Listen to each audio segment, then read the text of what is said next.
ভাই কদিন থাকবে, তার মানে তুই এক্ষুনি চলে যা। কথাটা বুঝতে পেরেছেন? দাঁড়ান আমি ক্লিয়ার করছি তো, আপনি মধ্যখানে বলেন ক্লিয়ার করছি। আল্লাহকে রাজি করার জন্য নয়, জুতো চুরি করার লেগে, তাহলে পার্থক্য আছে। ওই নামাজ আর একটা আল্লাহকে, যেমন আমাদের দেশে কেউ যদি বিনা পয়সায় ইমাম পায় আর পয়সা দিয়ে রাখবে না, ঠিক বললাম না ভুল বললাম? বিটির বিয়ে দিলে এরা 5 বার পরীক্ষা করবে, ছেলে পাঠিয়ে লোক পাঠিয়ে, ছেলেটা কেমন, ছেলেটার পরিবার কেমন, ইনকাম কেমন, আপনি 5 বার পরীক্ষা করবেন। আর মসজিদে একটা মুয়াজ্জিন রাখবে, বলছে পেটে ভাতে রাখ।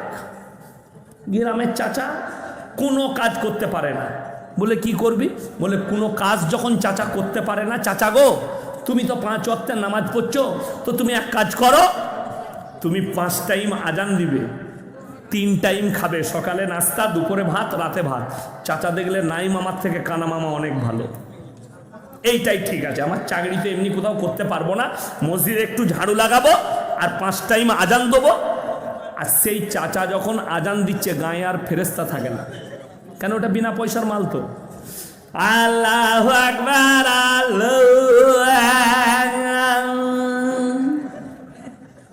যা বুঝে কর, আগুন লাগিয়ে দিলে আজান দিয়ে। অনেকজন মনে করছে আপনি চাচাকে, আমি কমেন্টে দেখলাম একজন লিখেছে একটা বয়স্ক মানুষ আজান দিচ্ছে আপনি ভ্যাং চাচ্ছেন। ভুল কথা, রং এটা। তোমার এই আজান শোনার পরে একটা অমুসলিম, একটা কাফেরের মনে দাগ কাটতে হবে। সাইয়েদনা বেলাল হাবসি রাদিয়াল্লাহু তাআলা আনহু যখন আজান দিতেন, বেঈমান কাফেররাও কান খাড়া করে শুনতেন। কেন? এত মধুর যে আওয়াজ। আমি যখন লখনৌ ইরফানিয়ায় কিরাত পড়তাম, ইরফানিয়াতে, তো সেখানে সিলেট হতো, প্রথমে পরীক্ষা হতো, ১৫০০ ছাত্র পরীক্ষা হয়েছিল কার আজানটা সব থেকে সুন্দর। কারি মুস্তাক সাহেব মরহুম, মারা গেছেন, আল্লাহ জান্নাতি করুক, আমাদের মোহতামিম, তিনি পরীক্ষা করতেন। মুর্শিদাবাদে ইসলামপুর মার্কাজের কাছে একটা ছেলে, মারাত্মক গলা, দারুণ গলা, বললে ইসি কো রাখ দো, এই আজান দেগা। তো লখনৌর লোকরা নাম করতো, সে যে 3 বছর পড়ে এলো ওখানে কিরাত, সেই ছেলেটা আজান দিত। অন্যান্য মহল্লার লোকরা বলতো আল্লাহ ইনকো গলা দিয়া, क्या बेहतरीन है। अरे हिंदू व्यवसायीरा बोलतो यार दिल तर हो जाता है ये जब अजान देता है इरफानिया में। और हमारे देशे फजरेर समय चाचा बोलছে আসসালাতু খয়রান মিনাল, যার নাম খয়রন সে বলছে আমাকে কে ডাকছিল ভোরবেলা, উঠে পড়েছে। এই তো হচ্ছে আমাদের দেশে আজানের বিনা পয়সায়। চাচা এটা আজান, যদি আপনি বলেন হেডমোল্লাকে এসে আমাকে একটা মাদ্রাসায় পড়া তালবিলিম দেন, যে পড়েছে ছেড়ে দিয়েছে ভালো আজান তাকে দেন। তালবিলিম হলে, মাদ্রাসায় পড়া হলে, হাফেজ হলে, মৌলবি হলে কি আজান দিবে? আল্লাহু আকবার, আল্লাহু আকবার। শুনতে ভালো লাগলো না? লাগলো না? এই আজান আর ওই চাচার আজান, একটা অমুসলিম কাফের দিলের দাগ কাটতে হবে। তুমি যে মুয়াজ্জিন দেখেছো বিনা পয়সায় চাচাকে, তার আজান শোনার পরে ইসলামকে লোকে টোল করছে, অমুসলিমরা টোল করছে তোমার কারণে। তুমি বিনা পয়সায় রাখবে, ৫,০০০ টাকা রাখবে না। আমাদের দেশের লোক মসজিদে মাঠবেল লাগাচ্ছে, এসি লাগাচ্ছে। অন্য গ্রামের লোক বিয়েতে আসবে, মাইয়াতে আসবে, আহা, এদের মসজিদে তো মাঠবেল লাগানো, এদের মসজিদে এসি আছে, চল আমাদের গ্রামেও এসি লাগাবো। কিন্তু ইমামের বেতন কত? ৫,০০০। কবরে যা বুঝতে পারে। আমাদের দেশের লোকরা মনে করে মাদ্রাসার সেক্রেটারি হওয়া, গ্রামের নেতা হওয়া, বিচারক হওয়া খুব ভালো। একটা যদি আমানতের খিয়ানত হয়, আল্লাহর কাছে কিয়ামতের দিন আল্লাহ পাকড়াও করবে, তুমি রেহাই পাবে না। কিয়ামতের দিন আমার আল্লাহ পাকড়াও করবে তুমি যদি এতটুকু আমানতের খিয়ানত করো। আল্লাহর কাছে তোমার কি হিসেব আছে যে তুমি কত বড় আমানতের খিয়ানত করেছো? ওই জন্য শুনে রেখে দেন, আমাদের দেশে জোর যার মুলুক তার, জোর যার মুলুক তার। আমি চ্যালেঞ্জ দিয়ে বললাম, এই মাদ্রাসা শিক্ষক হেডমোল্লা কি আপনি? এ বাবারে, আমার ভাই হেডমোল্লা, ইনাকে জিজ্ঞেস করছি আমি আপনাদের সামনে, যে গোটা এলাকার এই কালীগঞ্জ থানায় এত বড় চাঁদঘর মাদ্রাসায় জীবনে কোনো মসজিদওয়ালারা এসছে যে আপনি শর্তটা লিখে দেন কোরআন হাদিস মোতাবিক যে মসজিদের সেক্রেটারি হতে গেলে কোন কোন শর্তগুলো রাখবে? ভাই এসছে কেউ? আসে না। যদি আসে আমি চ্যালেঞ্জ দিলাম, কালীগঞ্জ থানায় যদি 100টা মসজিদ থাকে, 200টা মসজিদ থাকে, 195টা মসজিদের সেক্রেটারির নামটা ঢেড়া কাটা পড়বে, কার্ড বাদ যাবে। ঠিক বললাম না ভুল বললাম? বড় কষ্ট লাগে, দুঃখ লাগে। হারাম ইনকাম করে সুদ খেয়ে লোকের মেরে নিয়ে বড় লোক বললে টাকা আছে, ওকে মসজিদের মতোয়াল্লি করে দে, ওকে সেক্রেটারি কর। আমি আমার বর্ধমান জেলার কথা বলছি, জায়গার নাম করব না। মসজিদের পাশে পুকুর, পুকুরে 40টা তাল গাছ, 40টা তাল গাছ। দেখবেন গরমের দিনে আদিবাসী ভাইরা তাড়ি টাঙে, টাঙে না, রস টাঙায় দিয়ে তাড়ি করে বিক্রি করে। আপনাকে আমি মুসলমান দেখিয়ে দেবো আপনাকে, দেবগ্রামের পরে বেতুয়া পর্যন্ত মুসলিমরা তাড়ি বিক্রি করছে রোডের গায়ে। ঠিক বললাম না ভুল বললাম? আপনাকে প্রমাণ দেবো, আপনি আমার গাড়িতে চেপে চলুন, আমি আপনাকে প্রমাণ দেবো। হারামখোর রাতের বেলাতে ড্রাইভার দিকে তাড়ি বিক্রি করছে। কারা? মুসলিম লোকরা। এ মসজিদের মতোয়াল্লি বলে, ভাই তোরা তাড়ি টাঙবি? বলে হ্যাঁ মুনিব তাড়ি টাঙবো। একটা গাছে 3000 করে টাকা লাগবে। বলে দেবো। 3 চেরে কত? 1,20,000। একটা সিজন রস টাঙবে, ও খালি রস টাঙে বেচবে। সেই মদ বেচা টাকা মসজিদে লাগাচ্ছে। আবার এই কন্ট্যাক্ট করেছে 3000 করে যা দিবি প্রত্যেক দিন আমাকে 1 হাঁড়ি দিবি, মানে উমালু খাই। কে? মসজিদের সেক্রেটারি।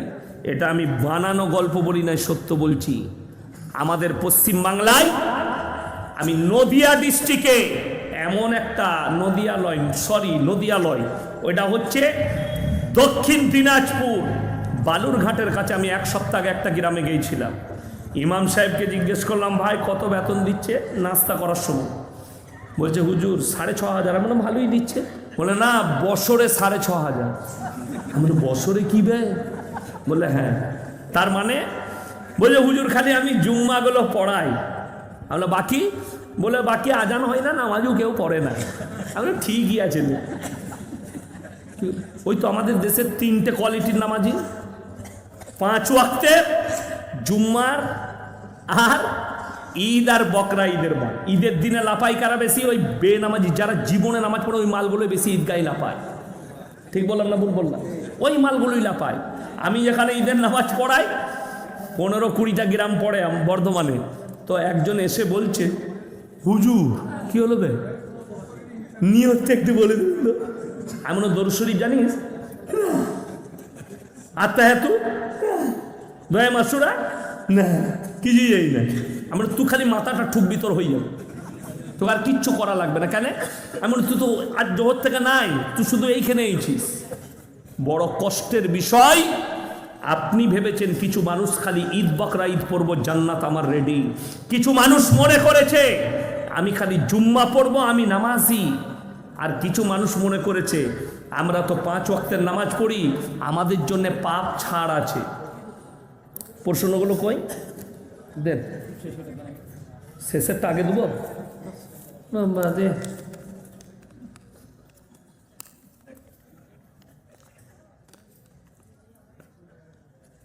ইমামদের 5,000 টাকা বেতন। আমি বলি আপনাদেরকে দুঃখের কথা কি বললাম, যে মসজিদে মার্বেল লাগানো আছে, যে মসজিদে হাজার হাজার টাকা ব্যালেন্স আছে, তারা যদি মনে করে ইমামকে কম বেতন দেবো, আল্লাহর কাছে তুমি মতোয়াল্লি হিসেবে হিসেব দিতে পারবে না। অনেকজন বলে, প্রশ্ন করে যে ইমামতি করে টাকা নিতে হবে, হাদিস কোরআনে কোথায় লেখা আছে? তোমার মতো বাপের বেটাকে বললাম এই প্রশ্নটা তুমি উত্তরটা নিয়ে এসো, যে স্কুলে চাকরি করে বেতন নিতে হবে 6 ঘন্টা পড়িয়ে 70,000, কোরআন আর হাদিসে কোথায় লেখা আছে? নিয়ে এসো, আমি ওইখানেই লেখা আছে বেতনটা লিয়া যাবে। ওইখানেই জলসা করে পয়সা নিতে হবে, কোথায় লেখা আছে? আমি তোমাকে ইমানদারির সঙ্গে বললাম, কোনো যদি বাপের বেটা যদি ইমানদার থাকে, আমি 1 টাকা লুবো না, ফ্রি পয়সায় জলসা করব। তুমি খালি চাঁদঘর মাদ্রাসায় 2 বছর বিনা পয়সায় রান্না করে দিবে, 1 টাকা দেবো না, তুই বুঝে লিগা, খালি পেটে খেতে পাবে, 2 বছর রান্না করে দিবে ফ্রি।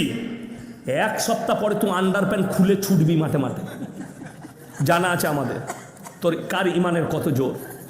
ওই জন্যে বললে মেপে বুঝে কথা বলবে। হযরতে উমরে ফারুক রাদিয়াল্লাহু তাআলা আনহু যেদিনে আমিরুল মুমিনিন হলেন, নিজের ব্যবসার মালগুলো নিয়ে বেরিয়ে যাচ্ছেন, সাহাবীরা আটকালেন, আমাদেরকে দিন শিক্ষা কে দিবে? আমিরুল মুমিনিন বললেন, হে সাহাবীরা শোনো, আমার সংসার কি করে চলবে? বলে আপনার চিন্তা নেই, আমরা বাইতুল মাল থেকে আপনাকে বেতন দেব। হযরতে উমর বাইতুল মাল থেকে বেতন নিতে পারবে, আর আমি আপনি পাবো না? আসল কথা কি জানেন?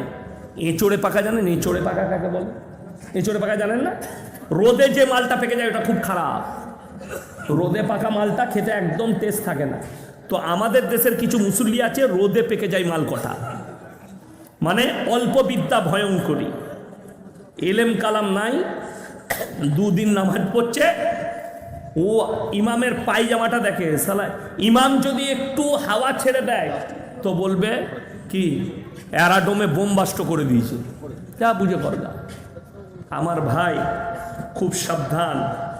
আল্লাহ তাআলা কোরআনে বলেছেন, ইন্নামা ইয়াখশাল্লাহা মিন ইবাদিহিল উলামা। আমার নবী আর পয়গম্বরের পরে সব থেকে বেশি আমাকে যারা ভয় করে তারা হচ্ছে এই আলেম উলামা সম্প্রদায়।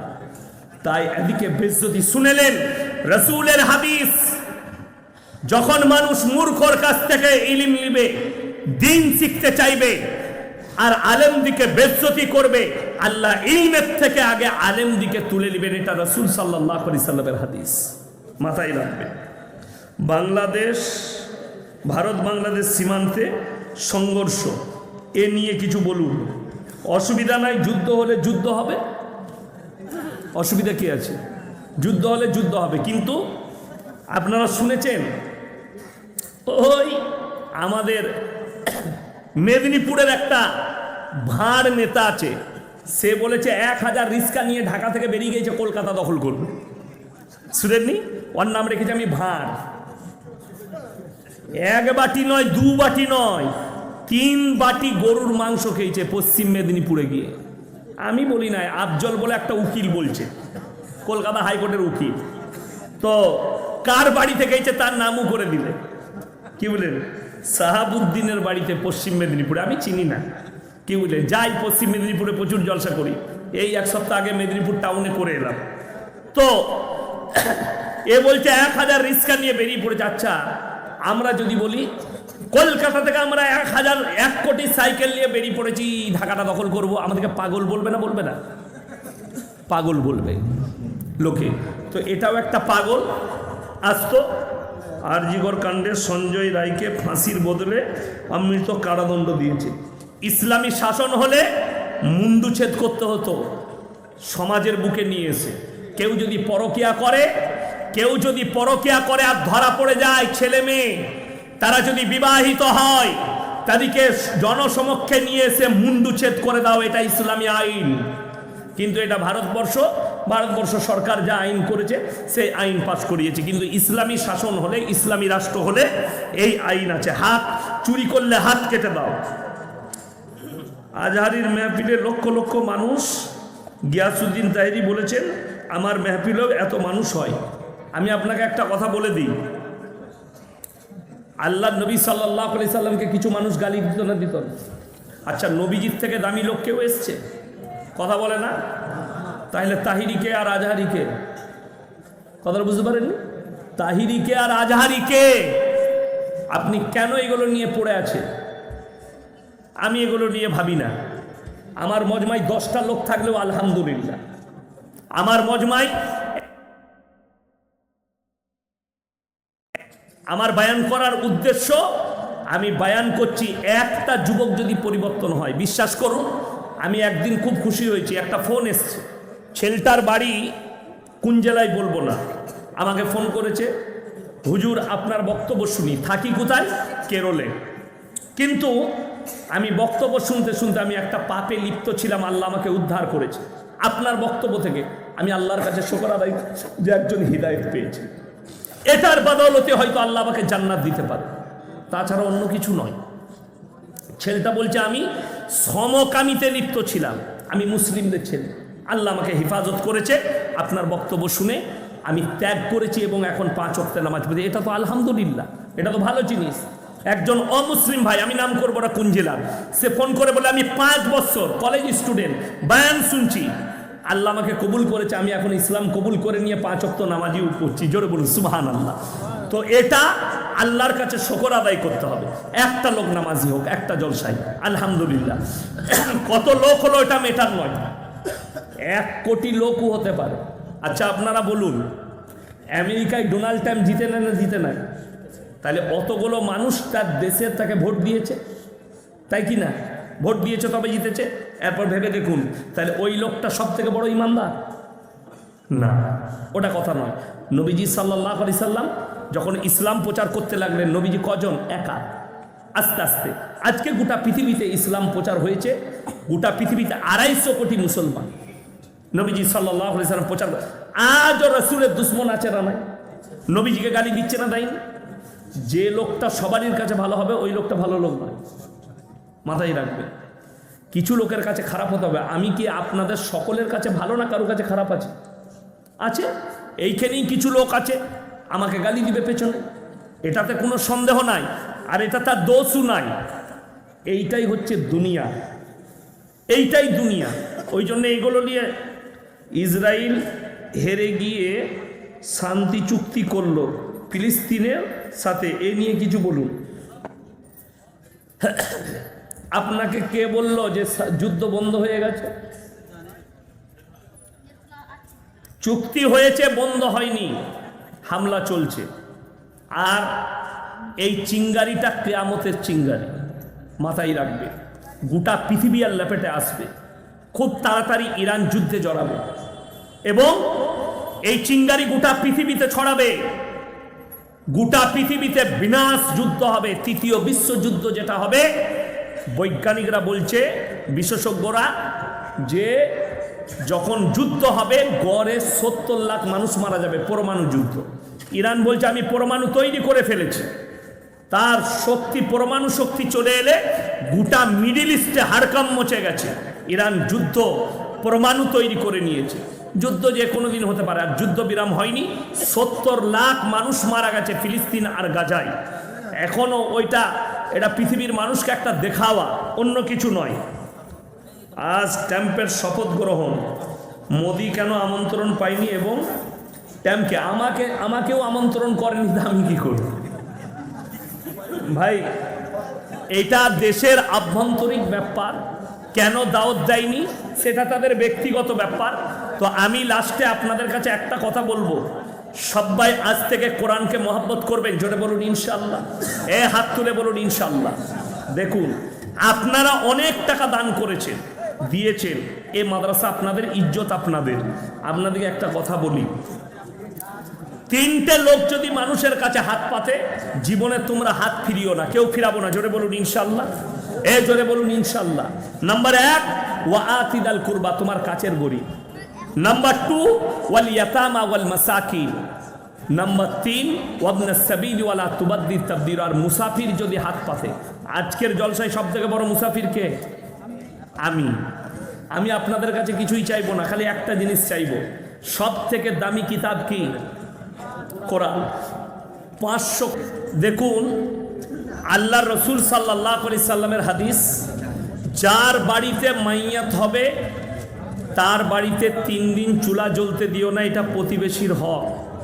আমাদের দেশের সব থেকে খারাপ সমস্যা যে যত কিছুই হয়ে যায়, মানুষ মারা গেলে রান্না করে খেতেই হবে।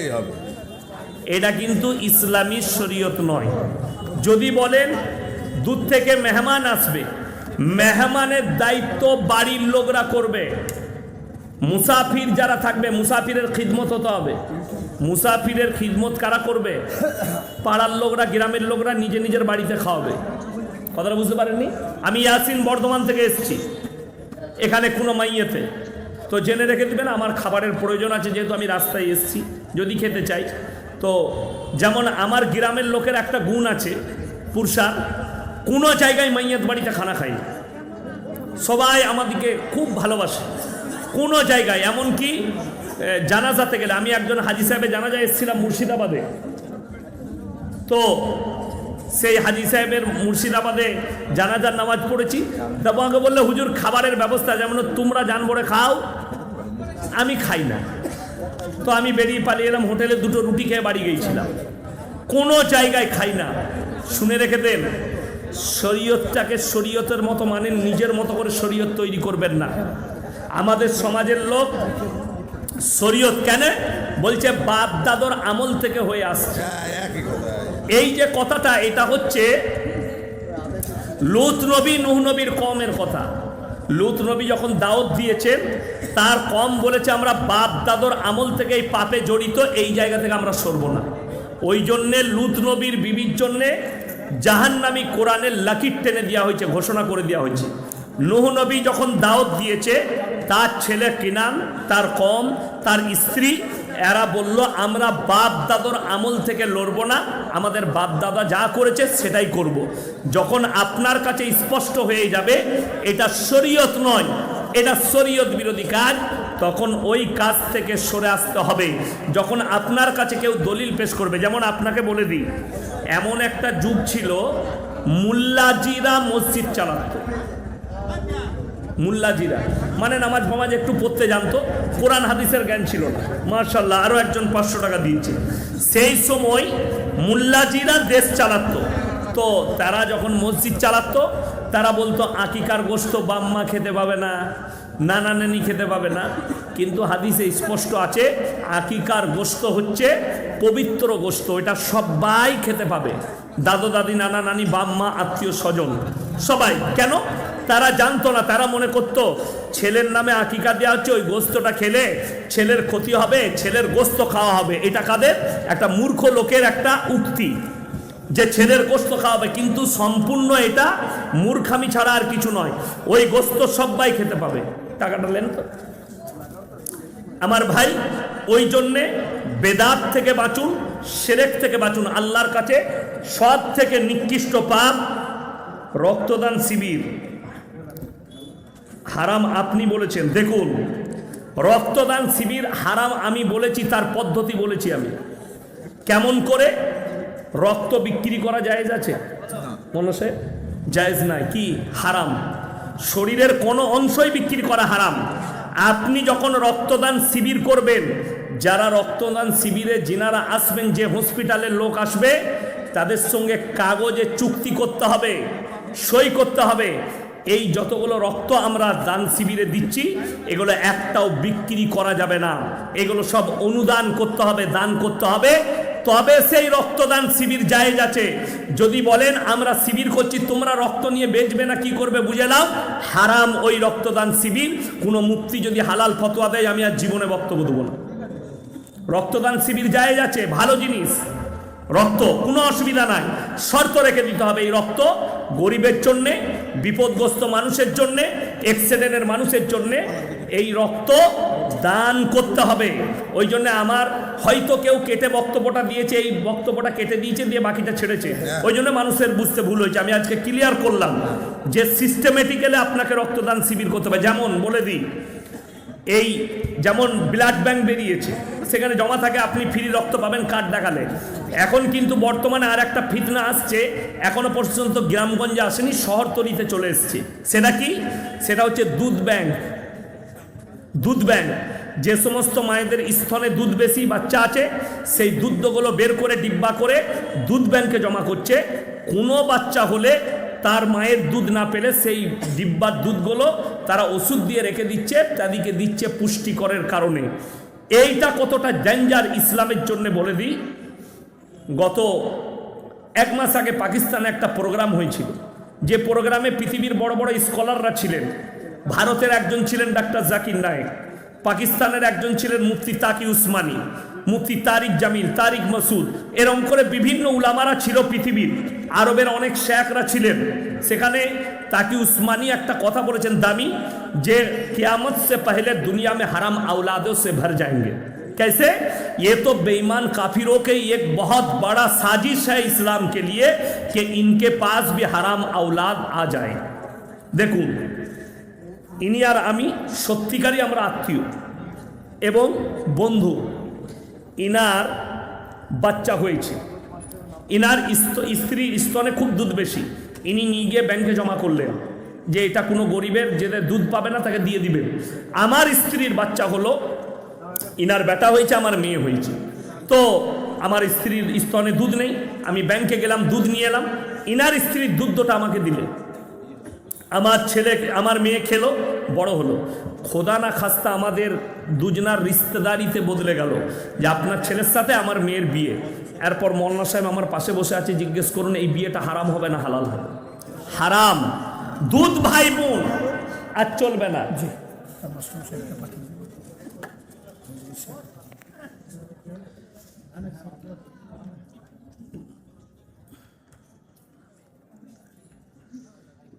মারা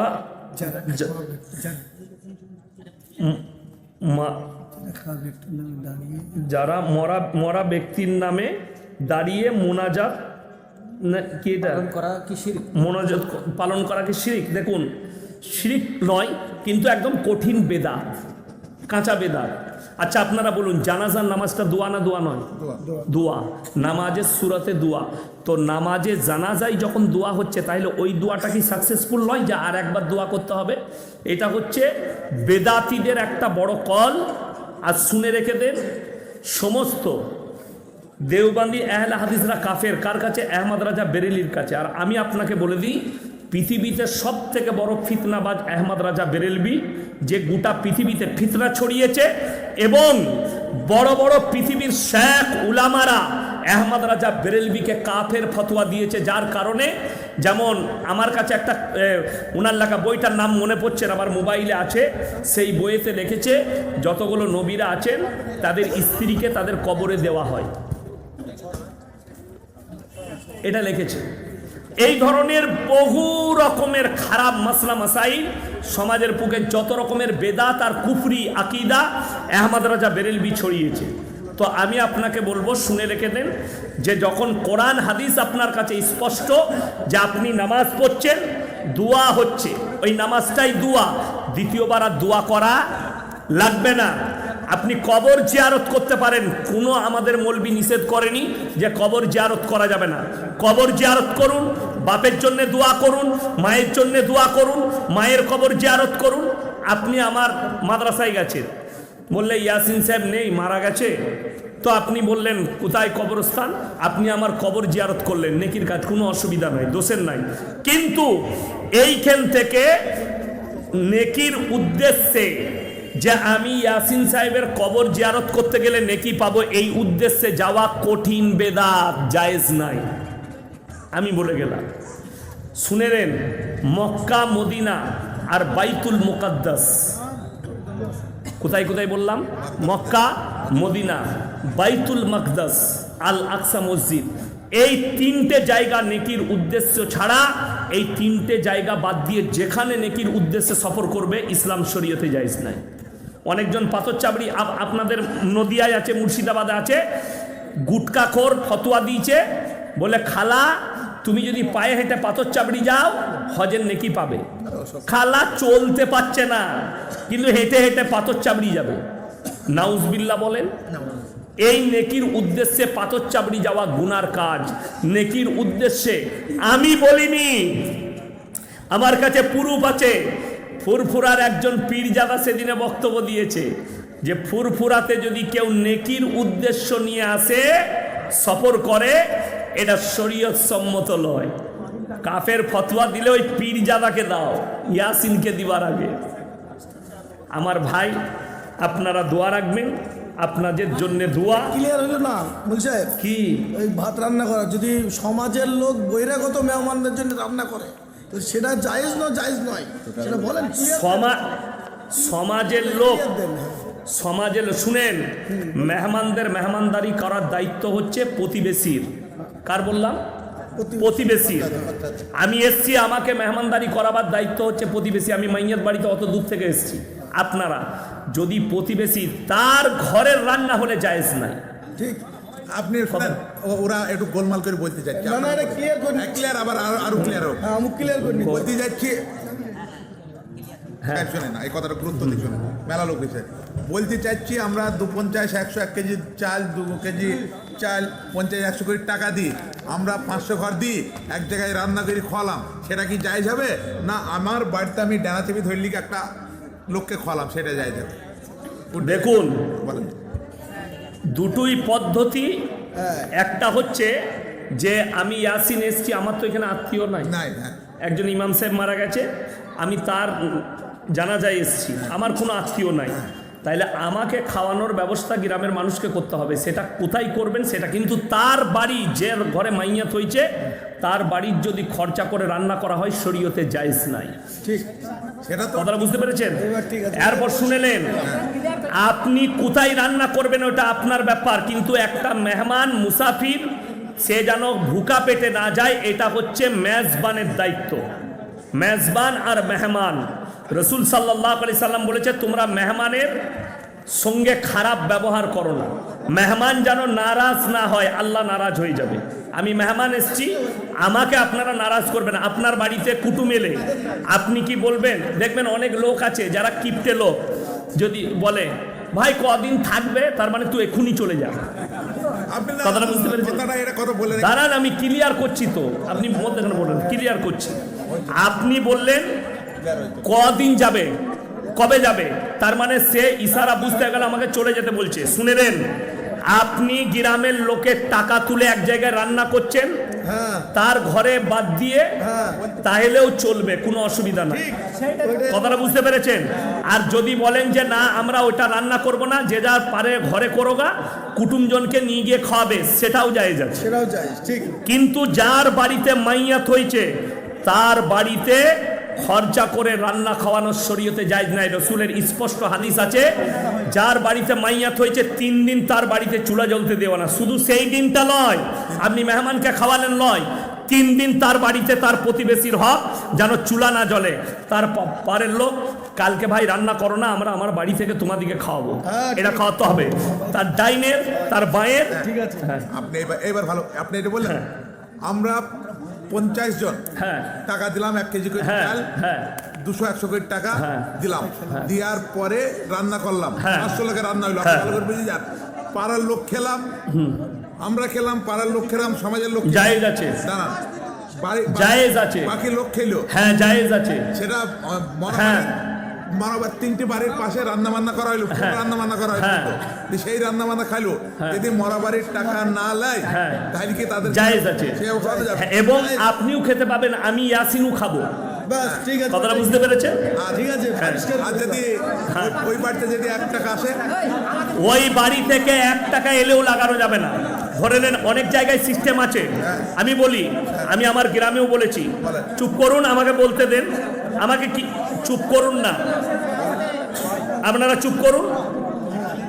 ওই বাড়িতে ধরে নেন একটা খানা হচ্ছে, মধ্যমপন্থা খানা রানতে হবে। বড়, আপনি বললেন আমি বড় লোক, আমার বাপ মরে গেছে, তোরা যা দিবি দে, আমি একটা গোটা গরু দিচ্ছি, জায়েজ হবে না, জায়েজ নাই।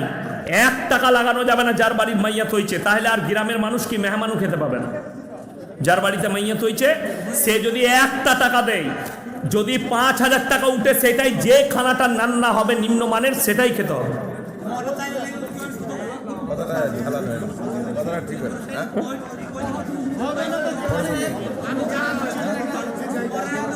কয়ম দিন মণ্ডল, দিঘির পার, 10 বস্তা সিমেন্ট। আইল শেখ, মাঠপাড়া, মায়ের জন্যে ওটার বই কি মা, দিঘির পাড়ি দিকে এটা 5 বস্তা সিমেন্ট, বে নামে 483, 500 টাকা, 500 টাকা। এটা সাহাজুল শেখ, বেড়ি পাড়া, 15 বস্তা সিমেন্ট। আতাউর রহমান, 500 টাকা। আবুল শেখ, 500 টাকা। খুচরো মোট দান 486 টাকা। নূর হক, 487 টাকা। মাঠপাড়া 1000।